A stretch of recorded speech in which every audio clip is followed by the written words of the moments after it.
Item ಯಾವುದೇ ಇರಲಿ try ಮಾಡಿ ಆಚಿ ಚಿಕನ್ ಮಸಾಲಾ.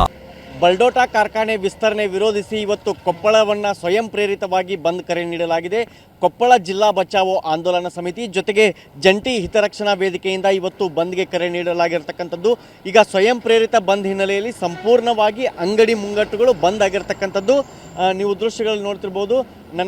ನನ್ನ ಬಲಭಾಗದಲ್ಲಿ ಹೋಟೆಲ್ ಮಾಲೀಕರ ಸಂಘವೂ ಕೂಡ ಈ ಬಂದ್ಗೆ ಒಂದು ಬೆಂಬಲವನ್ನು ಕೊಟ್ಟಿರ್ತಕ್ಕಂಥದ್ದು. ಸಂಪೂರ್ಣವಾಗಿ ಕೊಪ್ಪಳ ನಗರದಲ್ಲಿ ಹೋಟೆಲ್ಗಳು ಬಂದಿರತಕ್ಕಂಥದ್ದು. ಕೊಪ್ಪಳ ಮತ್ತು ಭಾಗ್ಯನಗರ ಎರಡೂ ಇವತ್ತು ಸ್ವಯಂ ಪ್ರೇರಿತವಾಗಿ ಬಂದ್ಗೆ ಕರೆ ನೀಡಲಾಗಿರ್ತಕ್ಕಂಥದ್ದು. ಕಳೆದ ವರ್ಷ ಫೆಬ್ರವರಿ 24ರಂದು ಗವಿಸಿದ್ದೇಶ್ವರ ಸ್ವಾಮೀಜಿ ನೇತೃತ್ವದಲ್ಲಿ ಒಂದು ಬೃಹತ್ ಹೋರಾಟವನ್ನು ಹಮ್ಮಿಕೊಳ್ಳಲಾಗಿತ್ತು. ಬಲ್ಡೋಟಾ ಕಾರ್ಖಾನೆಯನ್ನು ವಿರೋಧಿಸಿ ಅವತ್ತು ಕೊಪ್ಪಳ ನಗರವನ್ನು ಬಂದ್ ಮಾಡಲಾಗಿತ್ತು. ಅದಕ್ಕೆ ಇವತ್ತು 1 ವರ್ಷ ತುಂಬಿದ ಹಿನ್ನೆಲೆಯಲ್ಲಿ ಇವತ್ತು ಮತ್ತೊಮ್ಮೆ ಕೊಪ್ಪಳ ನಗರವನ್ನು ಬಂದ್ ಕರೆ ಕೊಟ್ಟಿರ್ತಕ್ಕಂಥದ್ದು. ನೀವು ದೃಶ್ಯಗಳು ನೋಡ್ತಿರ್ಬೋದು. ಬಂದ್ ಹಿನ್ನೆಲೆಯಲ್ಲಿ ಈಗಾಗಲೇ ಇಲ್ಲಿ ಬಿಗಿ ಪೊಲೀಸ್ ಬಂದೋಬಸ್ತ್ ವ್ಯವಸ್ಥೆಯನ್ನು ಕಲ್ಪಿಸಿರ್ತಕ್ಕಂಥದ್ದು. ಸಾಕಷ್ಟು ಪೊಲೀಸರು ಇಲ್ಲಿರ್ತಕ್ಕಂಥದ್ದು. ಬಂದ್ ಹಿನ್ನೆಲೆಯಲ್ಲಿ ಯಾವುದೇ ಅಹಿತಕರ ಘಟನೆ ನಡೆಯಬಾರ್ದಂಥೇಳಿ ಈಗಾಗಲೇ ಬಿಗಿ ಪೊಲೀಸ್ ಬಂದೋಬಸ್ತ್ ವ್ಯವಸ್ಥೆಯನ್ನು ಕಲ್ಪಿಸ್ತಕ್ಕಂಥದ್ದು. ಆದರೆ ಕೊಪ್ಪಳ ಇವತ್ತು ಸ್ವಯಂ ಪ್ರೇರಿತ ಬಂದ್ ಇದ್ರೂ ಕೂಡ ಜನಜೀವನ ಎಂದಿನಂತಿದೆ. ಜೊತೆಗೆ ವಾಹನಗಳ ಓಡಾಟವೂ ಇದೆ. ಪರಿಸ್ಥಿತಿಯನ್ನು ನೋಡಿಕೊಂಡು KSRTC ಬಸ್ಗಳನ್ನು ಬಂದ್ ಮಾಡಲಾಗುವುದು ಅಂತೇಳಿ ಡಿಪೋ ಮ್ಯಾನೇಜರ್ ಈಗಾಗಲೇ ತಿಳಿಸಿರ್ತಕ್ಕಂಥದ್ದು. ಕೊಪ್ಪಳ ನಗರದಿಂದ ಈಗಾಗಲೇ KSRTC ಬಸ್ಗಳು ಎಂದಿನಂತೆ ಸಂಚಾರವನ್ನು ಆರಂಭಿಸಿದ್ದು, ಈ ಒಂದು ಬಂದ್ ಪರಿಸ್ಥಿತಿಯನ್ನು ನೋಡಿಕೊಂಡು KSRTC ಬಸ್ಗಳು ಬಂದ್ ಆಗುವ ಸಾಧ್ಯತೆ ಇದೆ. ಒಂದು ಕಡೆ ಈ ಒಂದು ಬಂದ್ಗೆ 1 ವರ್ಷದ ತುಂಬಿದ ಹಿನ್ನೆಲೆಯಲ್ಲಿ ಇವತ್ತು ಮತ್ತೊಮ್ಮೆ ಬಂದ್ ಮಾಡಿರ್ತಕ್ಕಂಥದ್ದು.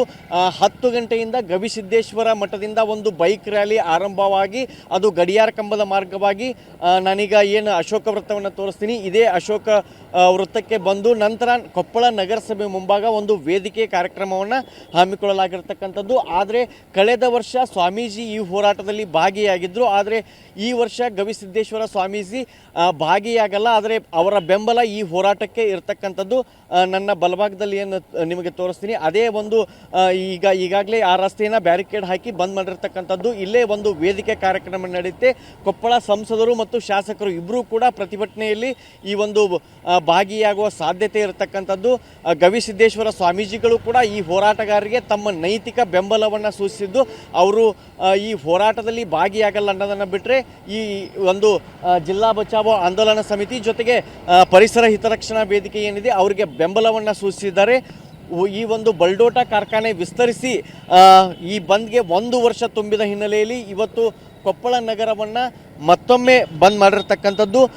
ಕಳೆದ 117 ದಿನಗಳಿಂದ ನಿರಂತರವಾಗಿ ಜಿಲ್ಲಾ ಬಚಾವೋ ಆಂದೋಲನ ಸಮಿತಿ ಇಲ್ಲಿ ಹೋರಾಟವನ್ನು ಮಾಡಿದೆ. ಬಲ್ಡೋಟಾ ಕಾರ್ಖಾನೆಯನ್ನು ಶಾಶ್ವತವಾಗಿ ಬಂದ್ ಮಾಡಬೇಕನ್ನೋದು ಹೋರಾಟಗಾರರ ಆಗ್ರಹವಾಗಿದೆ.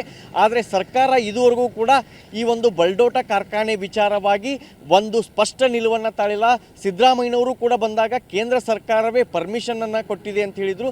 ಕೇವಲ 5 ಕಿಲೋಮೀಟರ್ ಕೂಗಳತೆ ದೂರದಲ್ಲಿರುವ ಬಲ್ಡೋಟಾ ಕಾರ್ಖಾನೆಯನ್ನು ಸಂಪೂರ್ಣವಾಗಿ ಸ್ಥಗಿತಗೊಳಿಸಬೇಕನ್ನೋದು ಇಲ್ಲಿರ್ತಕ್ಕಂತಹ ಹೋರಾಟಗಾರರ ಮಾತು. ಕ್ಯಾಮ್ರಾ ಪರ್ಸನ್ ಮಾರುತಿ ಜೊತೆ ಶಿವಕುಮಾರ್, TV9 ಕೊಪ್ಪಳ.